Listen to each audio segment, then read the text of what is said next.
विश्वास की विजय। मृत्यु क्या कर सकती है? मैंने मृत्युंजय शिव की शरण ली है।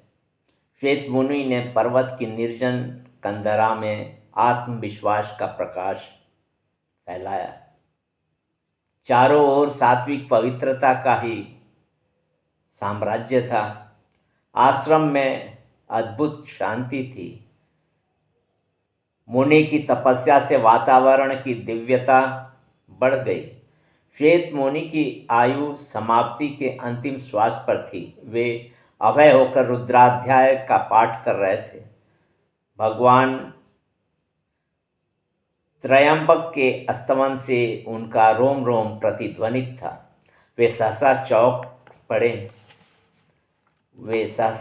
पड़े।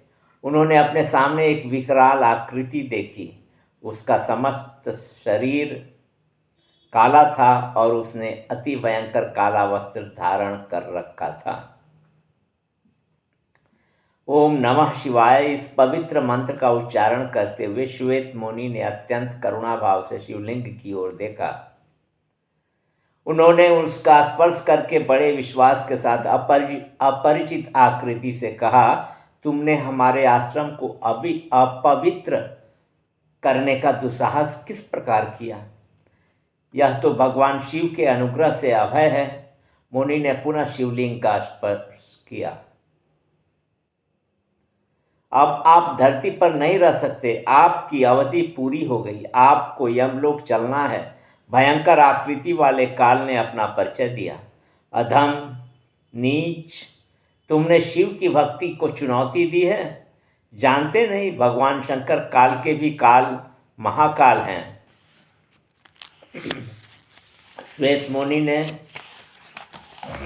शिवलिंग को अंक में भरकर अर्थात गोद में भरकर निर्भयता की सांस ली।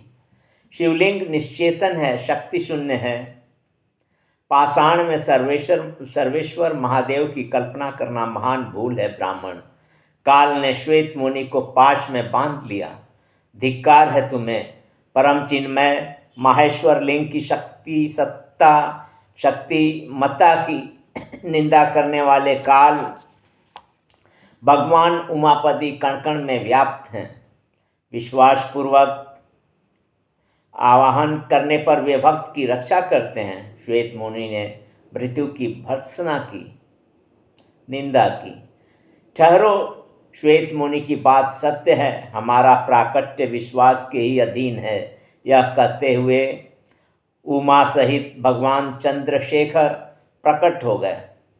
उनकी जटा में पतित पावनी गंगा का मनोरम रमण था। भुजाओं में सर्प वलय और वक्ष देश में सांपों की माला थी। भगवान के गौर शरीर पर भस्म का श्रृंगार ऐसा लगता था जैसे हिमालय के धवल शिखर पर श्याम घन का आंदोलन हो। काल उनके प्रकट होते ही निष्प्राण हो गया। उसकी शक्ति निष्क्रिय हो गई। श्वेत मुनि ने भगवान के चरणों में प्रणाम किया। वे भोलानाथ की स्तुति करने लगे। आपकी लिंगोपासना धन्य है भक्तराज। विश्वास की विजय तो होती ही है। शिवजी ने मुनि की पीठ पर वरद हस्त रख दिया। नंदी के आग्रह पर काल को प्राणदान देकर भगवान मृत्युंजय अंतर्हित हो गए अर्थात अंतर्ध्यान हो गए।